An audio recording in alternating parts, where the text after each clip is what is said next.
Bienvenue dans ce tutoriel sur Excel. Partons à la découverte de l'utilisation des cellules et des formules dans Excel. Prenons un exemple très simple. Les ventes de commerciaux qui s'appellent Claire, Jean, Marc, Anne, lesquels vendent des ballons de basket, foot et volley.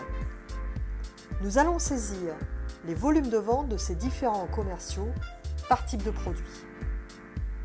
Ce qui nous intéresse ici, c'est de faire la somme des ventes par produit, donc de faire une somme par ligne, et une somme des ventes par commercial, donc par colonne.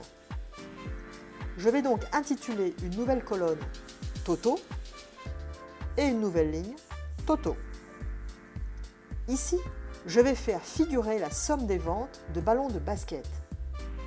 J'utilise donc la fonction somme automatique. Excel constatant qu'il y a des valeurs sur la gauche de la cellule, il me propose de les additionner.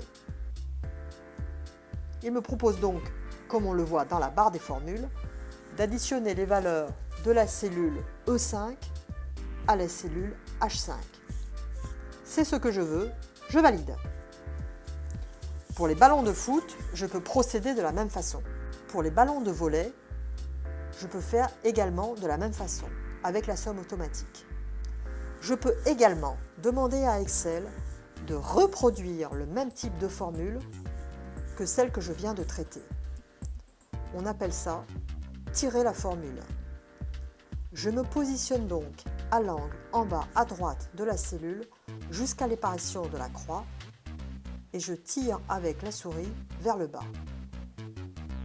Je demande donc à Excel d'adapter la formule à la nouvelle cellule et je peux vérifier qu'Excel a bien compris ce que je lui ai demandé de faire. Pour les totaux de colonne, je procède de la même façon. Je demande d'abord une somme automatique et ensuite je tire la formule vers la droite. Je constate ici que j'ai bien additionné les bonnes valeurs. D'une façon générale, pour faire un calcul dans Excel, je vais établir une formule. Faisons par exemple des calculs de moyenne. Je vais voir quelle est la vente moyenne des ballons de basket par les commerciaux. Je demande donc l'exécution d'un calcul et pour cela, je tape d'abord le signe « égal ». Ensuite, je sélectionne la cellule à diviser et je divise par 4 puisqu'il y a 4 commerciaux. Et de la même façon que précédemment, je vais tirer la formule vers le bas. Je vérifie ici, dans la barre des formules, la bonne adaptation de la formule aux différentes lignes. Nous avons vu dans cette vidéo comment tirer une formule, comment effectuer un calcul en commençant par le signe égal.